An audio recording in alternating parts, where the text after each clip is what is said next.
नमस्कार दोस्तों, मैं मयंक मिश्रा आज बात कर रहा हूँ रीजनिंग पर आपसे कोडिंग डिकोडिंग की। ठीक है,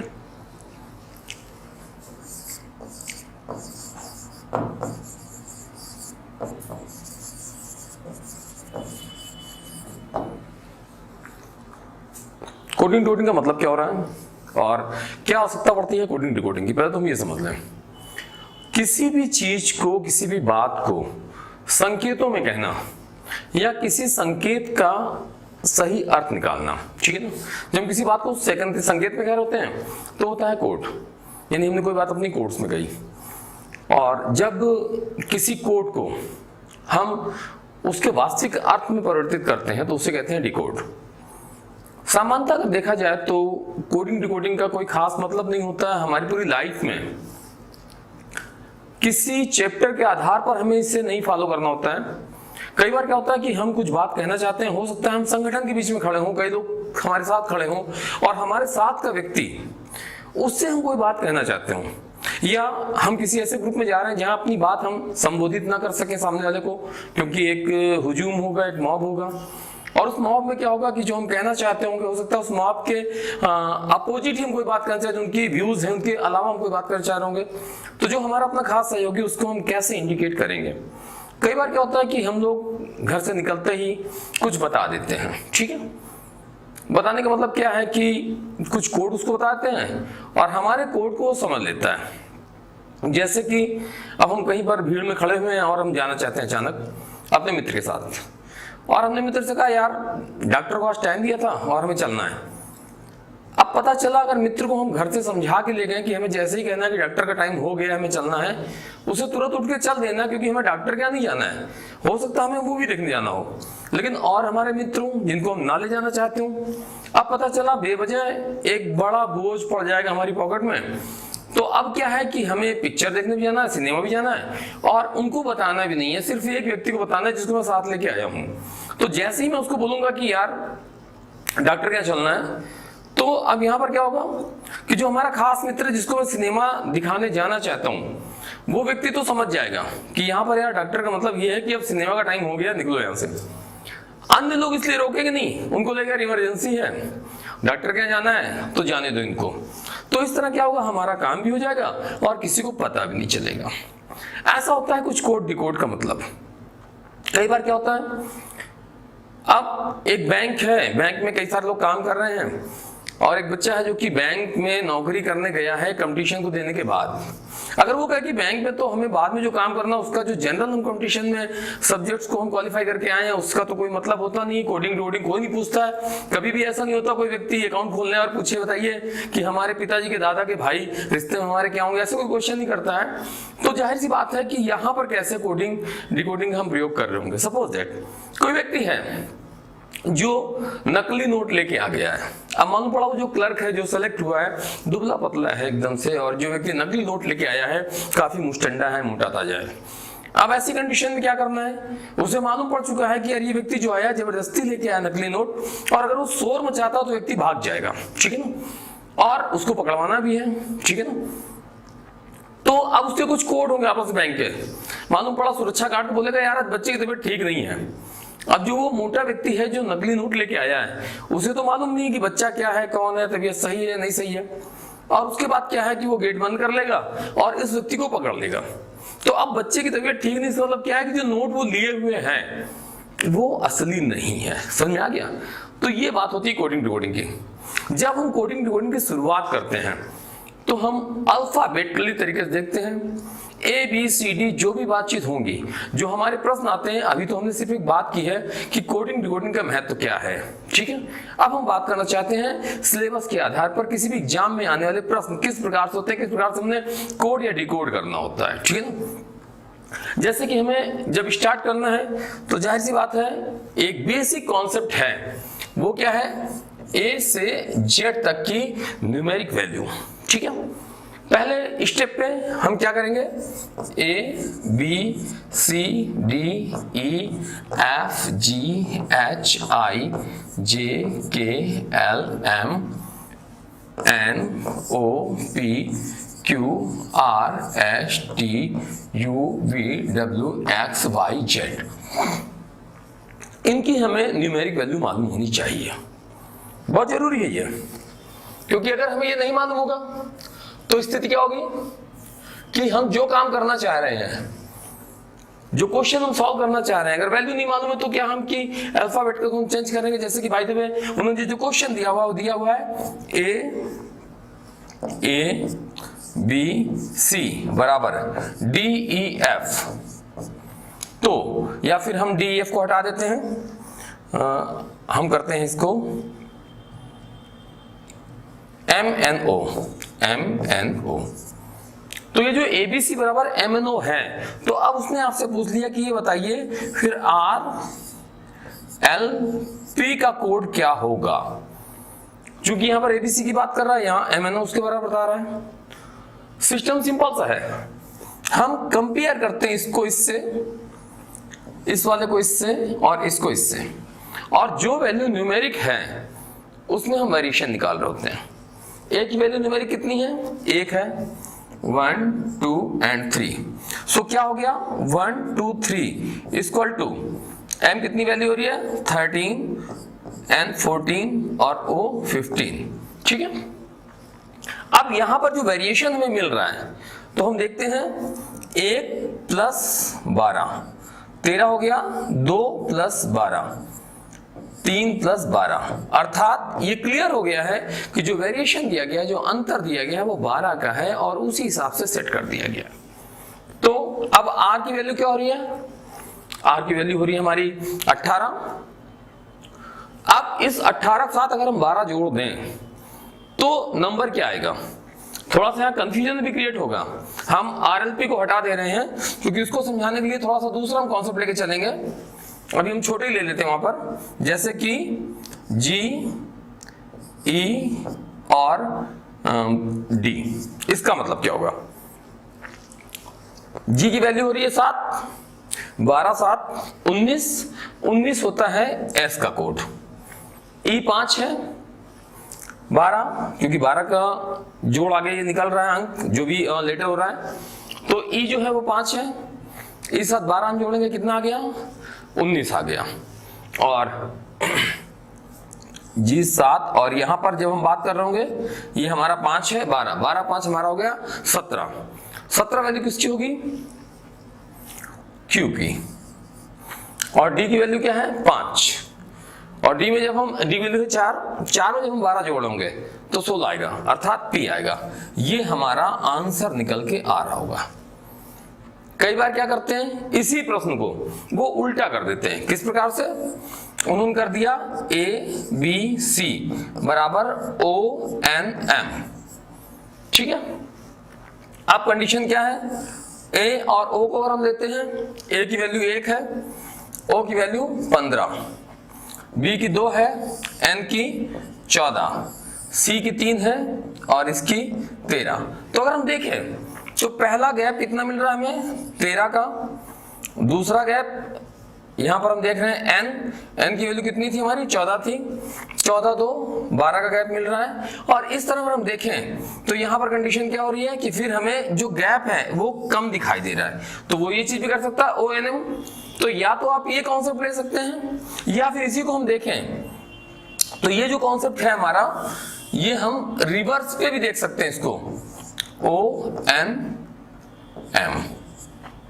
ABC बराबर। रिवर्स कैसा हो रहा है, रिवर्स इसको हम रिवर्स मिरर के कॉन्सेप्ट में बोलते हैं।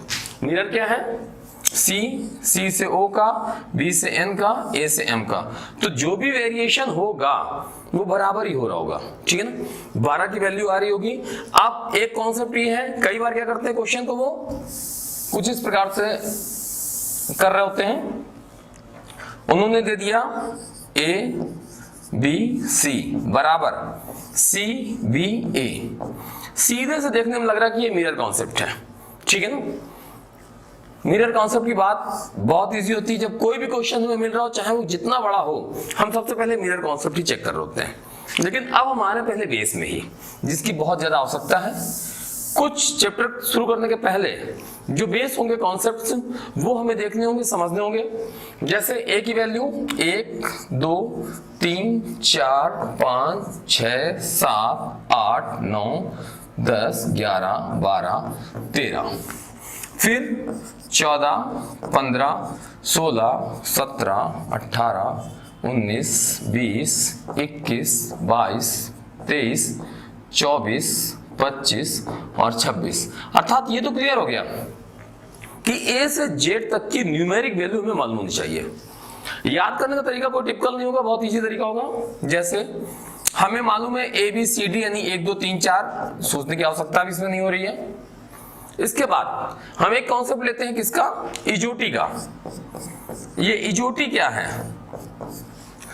5 5 का ग्रुप, अर्थात ई की वैल्यू 5, 10, 15, 20 और 25। तो इस तरह देखें आप, ए बी सी डी आपको क्लियर ही है। इजोटी से हमें 5 5 का कॉन्सेप्ट मिल गया है।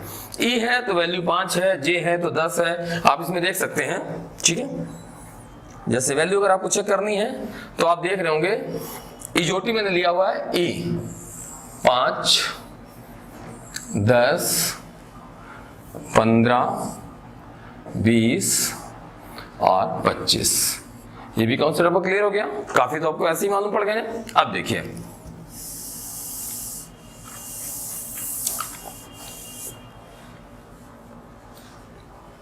ई के बाद एफ आ रहा है, एफ जी एच। अगर देखा जाए तो ये जो लीटर्स होंगे ये अपनी वैल्यू खुद बता रहे होंगे। जे हम यहां ले सकते हैं, इजोटी आई जे के एल एम एन ओ हमें ऑलरेडी मिल चुका है, यहां पर है P Q R S, T हमें मिल चुका already, T for 20, U V W X, Y हमें मिल चुका है, जेड हमें क्लियर है। ठीक है, अब जब हम बात करते हैं एफ की, तो एफ में आप देख रहे होंगे इस एफ को हमें कुछ नहीं करना है, इसको हम पूरा इसके साथ ऐड कर दें तो ऑटोमेटिकली दिखाई दे रहा है जो एफ हमारा है वो कितना हो रहा है, 6 दिखाई दे रहा है। यहां पर हम देखें तो ये जो हिस्सा है ये बता रहा है कि ये 7 है, तो F से 6 आ गया है, G से 7 हो गया, H इसको हम ऐसे जोड़ दें तो H हमें साफ साफ दिख रहा है कि कितना बन रहा है, ये 8 बन रहा है, 8। I हम लोग लिखते हैं ऑलरेडी, I 9 की तरह दिखाई देता है, 9। ठीक है ना, J 10 हो चुका है, K में कंडीशन क्या हो रही है, 2 11 है ये, यानी ये जो लाइन है हमने इस लाइन को सीधा कर दिया। बस एक लाइन तो ये वाली थी जो हमने ऐसे खींच दिया और दूसरी इस लाइन को हमने सीधा कर दिया है। तो सीधा करने के बाद क्या साफ साफ वो 11 बन गया, अर्थात ये 11 है, 11 में से इस लाइन को मैं ऐसे से थोड़ा धक्का मार के दबा दे रहा हूं तो के 11 बन गया है। अब एल एम एन को कुछ इस तरह समझ लीजिए आप, एल एम एन, एल जो है एल एम के पहले है, एन एम के बाद है। एम से होता है मिडिल, चूंकि 26 है तो मिडिल में हम 13 मान ले रहे हैं उसको, तो ये 13 हो गया। एल से होता है लेस, 13 से लेस क्या होगा, एक 12, और एन का मतलब होता है नेक्स्ट, तो नेक्स्ट क्या होगा 13 से अगला 14, अर्थात 12 13 14। तो यहां दिखाई दे रहा है हमें 9 10 11 12 13 14। अब फिर हम बात कर रहे होंगे ओ की, 15 हो गया, पी क्यू 16 और 17, आर हमारा 18 है। कैसे, ये देखिए हमारा लमसम अगर ऐसे हम जोड़ दें तो ये 8 बन जा रहा है, 8 एच आ चुका है, एक स्टेप बाद आया है तो ये हो गया 18। एस अगर आप देखें तो इसे आप ऐसे कर दें तो 9 बन गया, ये ऑलरेडी 9 बन रहा है, एक स्टेप बाद का 9 है क्योंकि आई वाला 9 बना ही चुका हूं मैं, एक स्टेप बाद वाला है तो ये क्या हो गया, एन बराबर सॉरी एस बराबर 19। टी फॉर 20 इजोटी से क्लियर हो चुका था, U 21 हो गया, V 22। पहली बार जब 11 आया था हमने इसको दबाया था, K बन गया था। अब की जब 11 आया दूसरी बार, अर्थात 11 दूनी 22, जब दूसरी बार 11 आया तो क्या हुआ, अब ये 11 जो था इसको हमने ऐसे मिला दिया, नीचे से दबा दिया इसको और ये बन गया 11, 22 हो गया। W अब देखिए 23 दिखा रहा है, ये 3 दिखाई दे रहा है 23। x में अगर आप देख रहे होंगे तो x में कंडीशन क्या है, एक लाइन ये है, एक लाइन ये है, कितनी लाइन हो गई 2। कितने हिस्से में डिवाइड कर गया इसको, ये 1 2 3 4, तो 2 लाइनें थी और 4 हिस्सों में डिवाइड हो गई, अर्थात x बराबर 24 हो गया। तो बहुत इजी कॉन्सेप्ट है इसको याद करने का, और ये याद करना बहुत आवश्यक है कोडिंग डिकोडिंग के लिए। जितना बेहतर आपको याद होगा उतना आपका समय बच रहा होगा, ठीक है ना। तो पहला स्टेप क्या हुआ, हमें A to Z की हमें नॉर्मल न्यूमेरिक वैल्यू जाननी चाहिए, हमें मालूम ही होनी चाहिए, ठीक है ना। अगले स्टेप पे हम आते हैं। अगला स्टेप क्या है, तो पहला क्या है, न्यूमेरिक वैल्यू A से Z, और अगला स्टेप क्या है, numeric value Z to A, ठीक है। अब हम बातचीत कर रहे होंगे Z to A से, तो Z to A हमें याद करना होगा कि इसकी न्यूमेरिक वैल्यू क्या होगी। जाहिर सी बात है, जब हमने आपसे कहा कि A to Z, तो हमें मालूम था कि A की वैल्यू 1 है, A के पहले स्टेप क्या आता है 0, और Z के बाद स्टेप क्या आता है 27। ध्यान देना, हम नंबर की बात कर रहे हैं। अगर हम स्टेप पे चलें तो 0 से पहला स्टेप हमारा होता है 1, और यहाँ क्या होता है लास्ट में 27। अब इसकी आवश्यकता पड़ा कि 27 हम क्यों लिख रहे हैं, क्यों बताना चाहते हैं 0।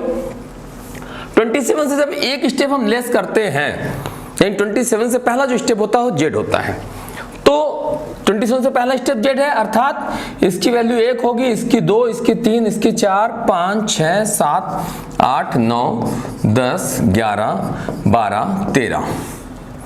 अब जो हम कहना चाहते हैं उसे हम क्लियर कर दें। अगर आप टोटल जोड़ेंगे 14, 13, 27, 15, 12, 27, 16, 11, 27, 27, 27, 27, सारे के सारे आप यहां तक चले आए और 27 ही आ रहा है। समझ में आ गया आपको।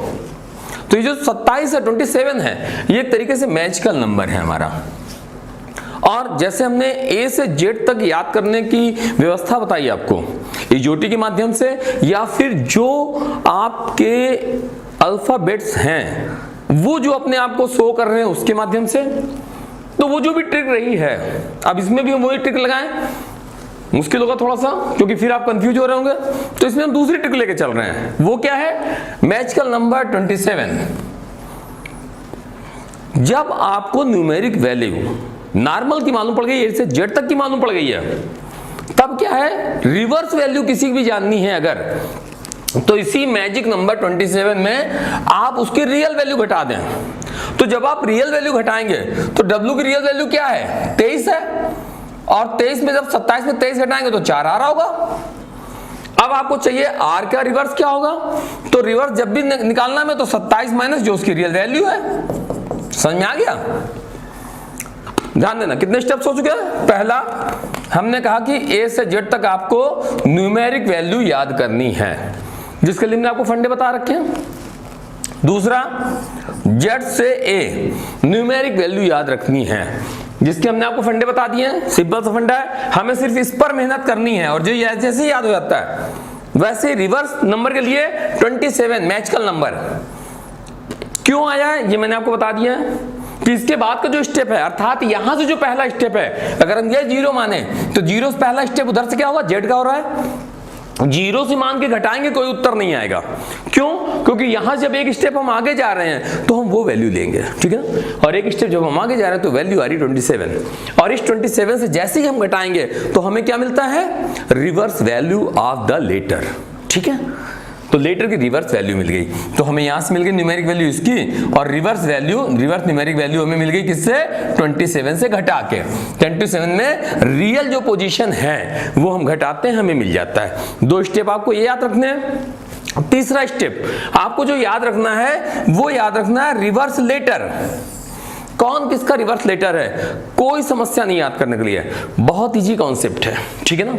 देखिए, कोई भी नंबर है, आपको उस नंबर की वस्तुस्थिति मालूम है, आपसे पूछेगा टी की रिवर्स वैल्यू क्या है, तो टी वैल्यू कितनी हो रही है 20। रिवर्स वैल्यू हम पहले जानेंगे नंबर के लिए, 27 माइनस 20 इक्वल टू 7 आ गया है, और 7 वैल्यू किसकी, जी की, अर्थात टी की जो रिवर्स लेटर होगा वो जी होगा, ठीक है ना। अगर इन 3 को आपने याद कर लिया तो आप समझिए कि आपकी स्पीड बहुत तेज बढ़ जाएगी कोडिंग डिकोडिंग में, क्योंकि ज्यादातर क्वेश्चन इसी से आते रहते हैं। अब वहां पर क्या आंसर यूज होगा वो हम आपको बता देंगे ट्रिक के माध्यम से। क्यों, क्योंकि हमारी जो प्रैक्टिस है वो न्यूमेरिक स्टाइल में है, अल्फाबेटिकल स्टाइल में नहीं है। तो जैसी अल्फाबेटिकल स्टाइल आती है हमें समझने में उसे दिक्कत होती है, थोड़ी सी दिक्कत आ रही होती है, क्योंकि ए का उल्टा क्या होगा, एम का उल्टा क्या होगा, ओ का उल्टा क्या होगा। लेकिन अगर हमसे बताया जाए कि अगर ये नंबर्स हैं और इन नंबर्स को इनमें इंडिकेट करना है तो तत्काल में दिख जाएगा। 1 बराबर 4 अगर हमने लिख दिया है तो हमें क्लियर हो गया कि 3 स्टेप हम ज्यादा चल रहे हैं। लेकिन a बराबर d अगर लिखा हुआ है तो थोड़ा दिमाग को फिर रेगुलेट करना पड़ता है कि यार a बराबर d है, तो चूंकि जो हैबिट है वो हमारी न्यूमेरिक है, समझ में आ गया। तो इसलिए हमें उनके न्यूमेरिक वैल्यू याद करनी बहुत आवश्यक है, ठीक है। अब एक हम आपको जादू बता रहे हैं जिसमें कि आपको रिवर्स लेटर याद करने की आवश्यकता नहीं पड़ेगी। रिवर्स लेटर आप वैसे तो निकाल ही लेंगे, कैसे, जबकि रियल वैल्यू आपको मालूम है उस लेटर की, ठीक है ना, उससे घटाएंगे और जो भी आएगा उस वैल्यू को आप रख देंगे और रिवर्स लेटर आपका आ गया। अब हम बात करेंगे उसी जादू की जिसको हम बताना चाह रहे हैं। हमें याद करना है इसी अल्फाबेट को रिवर्स लेटर में हम कैसे याद कर रहे होंगे। तो आपने फिल्में देखी होंगी, सलमान खान की फिल्म देखी होगी आपने, और ऐसे कई सारे हीरो हैं, एक्टर हैं। अब पता चला वो शराब वराब भी पी रहे होते हैं, बाद में पछतावा करते हैं। तो पछतावा कर रहे हैं तो उसी पछतावे को हम लिख रहे हैं कि किस प्रकार से उस चीज का वो पछतावा कर रहे हैं, ठीक है ना। तो देखिए आप,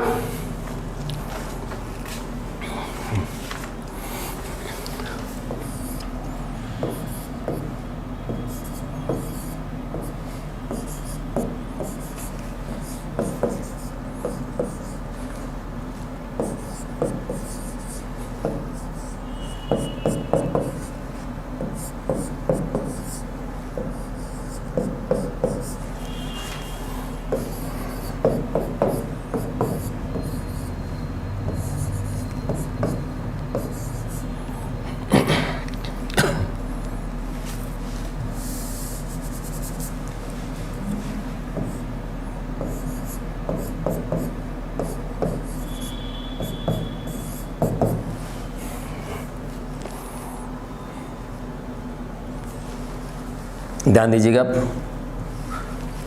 उफ, यूएफ से क्या बन रहा है आपका, उफ। LO लो, AZ आज, MN मैंने, JQ जाने क्यों, EV evening, XC excellent,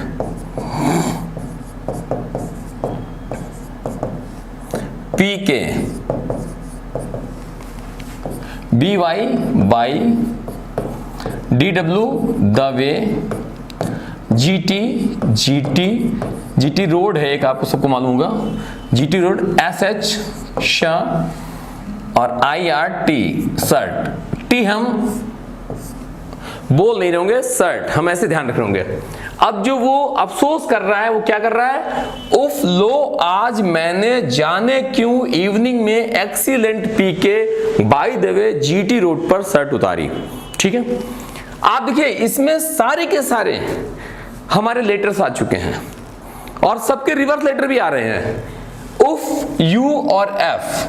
U की वैल्यू क्या है, F की वैल्यू क्या है, U की वैल्यू है 21 और इसकी वैल्यू है 6, यानी टोटल 27 है। अर्थात ये क्लियर हो गया है कि ये दोनों रिवर्स हैं दूसरे के। U का ये हो गया LO, L की वैल्यू क्या हो रही है 12, O की वैल्यू क्या हो रही है 15, 12 15 27, ठीक है ना। दो अपोजिट लेटर जो भी होंगे उनका जो टोटल होगा 27 होगा, ठीक है। तो इस तरीके से A का Z हो गया, M का N हो गया, J का Q हो गया, E का V हो गया, X का C हो गया, P का K हो गया, B का Y हो गया, D का W हो गया, G का T हो गया, S का H हो गया, I का R हो गया। तो रिवर्स लेटर अगर इसको हम 2 4 6 बार पढ़ेंगे तो हमें अच्छी तरह से ये जो लेटर है रिवर्स एक दूसरे के याद हो जाएंगे। इसका फायदा हमें सीधे तौर पे वहां मिलेगा, क्योंकि कई बार जब हम एग्जामिनेशन में क्वेश्चन देख रहे होते हैं तो नॉर्मल भी वो ले लेते हैं, या तो उनकी गैपिंग ले लेंगे या फिर उसको रिवर्स कर देंगे या फिर मिरर कॉन्सेप्ट ले लेंगे या फिर असेंडिंग ऑर्डर लेंगे या डिसेंडिंग ऑर्डर लेंगे ये सारी चीजें हम आपको बता रहे होंगे कि क्या क्या कॉन्सेप्ट वो यूज कर सकते हैं। जिगजैग जहां हमें मिलेगा तो हम समझ लेते हैं कि जिगजैग का जो कॉन्सेप्ट है वो पर्टिकुलरली किसी लेटर को किसी लेटर की तरह इंडिकेट करना होता है, वहां पर जिगजैग कॉन्सेप्ट लगता है। तो अगर आपने कॉन्सेप्ट सारे समझ लिए हैं तो क्वेश्चन देखते ही आप उसे सॉल्व कर रहे होंगे।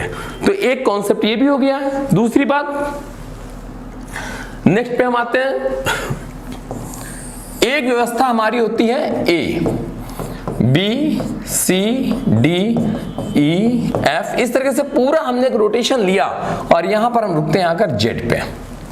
इसकी वैल्यू 1 है, इसकी 2 है, और ऐसे करते करते हम कहां पे आते हैं 26।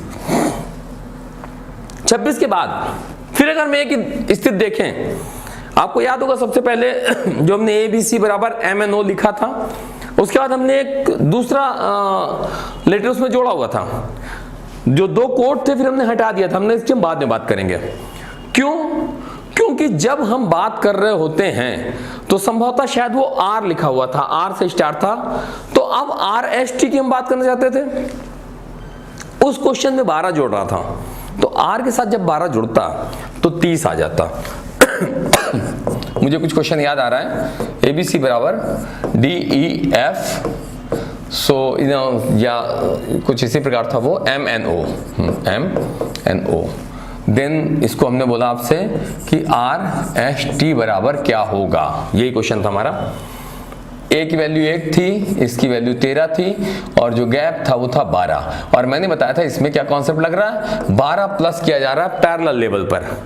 पैरेलल लेवल क्या है, मतलब जितने भी नंबर्स हैं, जितने भी लेटर्स हैं, वो सारे के सारे 12-12 के गैप में चल रहे हैं। तो जब हमने आरएसटी लिखा था तो अब यहाँ पर एक समस्या क्या जाती, ये आर है हमारा 18, जब हम 12 जोड़ते तो 30 आता। ज्यादातर बच्चे जिन्होंने कि कभी रीजनिंग नहीं पढ़ी है, कोडिंग डिकोडिंग नहीं पढ़ी हुई है, और इतना मालूम है कि ए से लेके जेड तक सिर्फ 26 लेटर होते हैं, 26। जैसे ही 30 आता उनको लगता है ये क्या हो गया, ठीक है ना। पहले ही क्वेश्चन समझने के पहले टिपिकल अपना फॉर्म शो करता, और उसमें क्या है, एक कंफ्यूजन क्रिएट होता है। तो ये जो बातचीत थी ये हमारा अगला स्टेप था, और उसी को समझाने के लिए हमने यहां पर लिया। इसको समझाने का तरीका बहुत आसान है। कैसा, देखिए ये 26 था हमारा। अब यहां पर जब हम बातचीत कर रहे होंगे तो ये जो 26 था, इसके बाद जब एक स्टेप आगे गया तो ये क्या हो जाएगा, 27 हो जाएगा, ये 28 हो जाएगा, सी 29 हो जाएगा, और डी 30 हो जाएगा। अब आपको समझ में आ चुका होगा। अगर वहां पर हम सीधे बोलते कि आर का जो यहां पर लेटर आएगा वो डी आएगा, तो फिर आप कंफ्यूज होने लगते हैं। आपको ये लगता है कि यहां तो ए के बाद ही बता रहे हैं कि एम एन ओ हो रहा है, तो ये डी वाला कॉन्सेप्ट कहां से आ गया इनका। क्यों? क्योंकि यहां तो आपको ज्यादा दिखाई दे रहा है ना, ए से एम आपको बड़ा दिखाई दे रहा है, बी से एन आपको बड़ा दिखाई दे रहा है, सी से ओ आपको बहुत बड़ा दिखाई दे रहा है, काफी आगे के स्टेप में दिखाई दे रहा है। तो वहां पर अगर आर की बात है तो नीचे का स्टेप कैसे आ गया, डी कैसे आ गया? ये तो आर से बात का लेटर होना चाहिए था।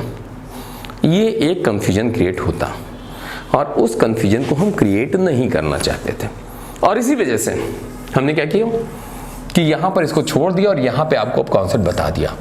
अर्थात अगर कोई बड़ा लेटर है यहां पर और जोड़ने के बाद वो 26 से ऊपर जा रहा है, यानी जेड के ऊपर जा रहा है, तो आपको टेंशन लेने की बिल्कुल भी जरूरत नहीं है। क्यों? क्योंकि ये जो बातचीत है, आप जो भी लेटर नंबर आ रहा है 27 का उसमें भाग दे दीजिए। सपोज दैट जोड़ने के बाद 35 आ रहा है, तो 35 नंबर क्या होगा, 26 में आपका ये खत्म हो जाता है अल्फाबेटिक। 26 का भाग देंगे 35 में, कितना आ गया, एक बार जाएगा और आएगा आपका 9। जो रिमाइंडर आपका बचा हुआ है 26 में से आप घटा रहे होंगे, 9 आ रहा होगा। जितनी बार गया तो यहाँ तो ये पूरा जेड वाला कॉन्सेप्ट कर रहा है, ए से जेड तक का, और जो रिमाइंडर बच रहा है वही आपका लेटर होगा। समझ में आ गया, अर्थात आई। तो यही चीज थी, इसीलिए मैंने इसको हटा दिया था आरएसटी वाले को, और एक छोटे वैल्यू वाले लेटर को मैंने यहाँ पर रखा और वहां मैंने समझा दिया। लेकिन इसको मैं बाद में लेके आना चाहता था, इसीलिए ताकि ये भी आप समझ सको। तो ये तो 4 कॉन्सेप्ट्स हैं हमारे, जिससे आपका रीजनिंग का लगभग सारा क्वेश्चन सॉल्व हो रहा होगा। दूसरे पार्ट्स में हम बता रहे होंगे आपको मिरर और अन्य जो प्रकार होंगे, उसके बाद फिर हमारी प्रैक्टिस शुरू हो रही होगी। Okay, thanks.